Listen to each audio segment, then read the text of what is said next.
Is Airbnb arbitrage still worth it in 2024? This is one of the most frequently asked questions I get, and I can understand why. First, there's all this talk of oversaturation. Airbnb has gotten so popular over the last few years, so many new hosts came to the platform. And second, more cities are starting to impose tighter short-term rental restrictions like New York and LA, with things like crazy permits or owner occupancy. So with all that being said, yes, I still strongly believe Airbnb arbitrage is totally worth it in 2024, and I'm going to share 3 compelling reasons why in this video, supported by data. My name's Vince, and I scaled an arbitrage portfolio in 1 year while working a full-time job that now makes me up to $60,000 a month every single month passively. Believe it or not, I've made more profit in 2024's slow season than I did in the previous slow season. But anyway, are the concerns of saturation and more regulations true? Well, they are, but there are many misconceptions about this. So here's why Airbnb arbitrage is still a killer cash flow machine in 2024 and everything you need to know. So reason number 1 is it's not too saturated, and hosts are actually making more money than they've ever made before.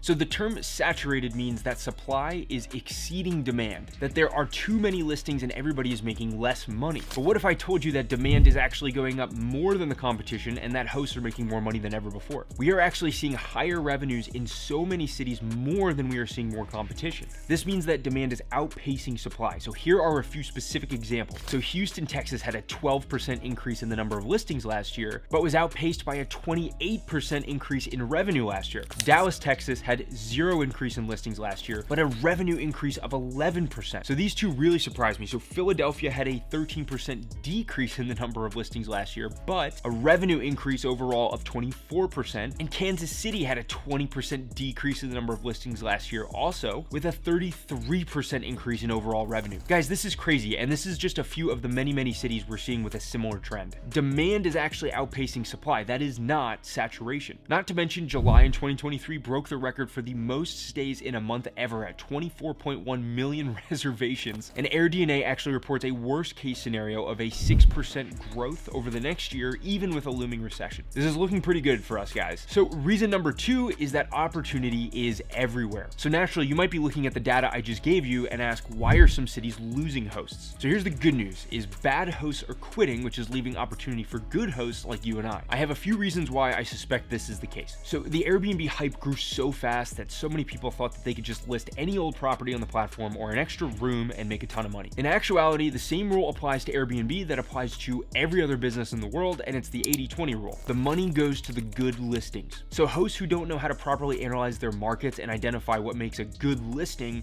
didn't see great results. Not to mention, I can't tell you how many Airbnb hosts leave the platform because they burn out trying to manage everything themselves. On top of that, I think the whole Airbnb bust scare of 2023 caused many hosts to leave too, although we did just experience a near recession, so that's another explanation. So in short, if you know what you're doing and you know what to look for in each market, there are great properties to find anywhere. I talk about this all the time, but my most consistently most profitable property is in a no-name town of Pennsylvania that you would never expect. Now, why is that? A, because we run it right, and B, it's the perfect fit for that market. It's what that market demands. This is a simple and predictable process, and you could do the same. So tying this into the whole regulations thing, yes, there are some cities getting tighter with restrictions and regulations, but there are 19,000 cities in the US, guys. If you can't operate in your hometown or closest city, just try the next town over or do what we did and go long distance. Every city has opportunity. You just need to research who is making the most money there and copy them. So this brings me to reason number 3, and this is my favorite, but it's never been easier to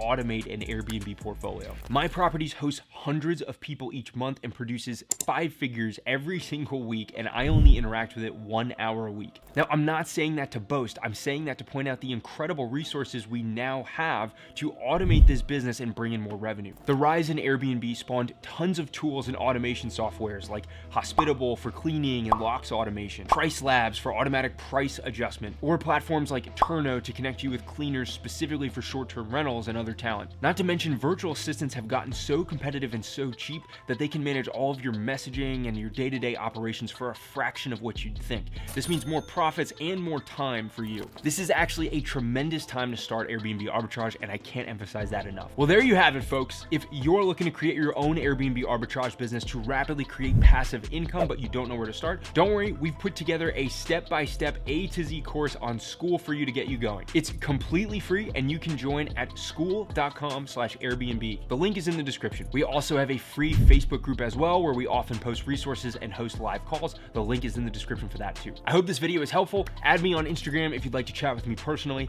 and peace.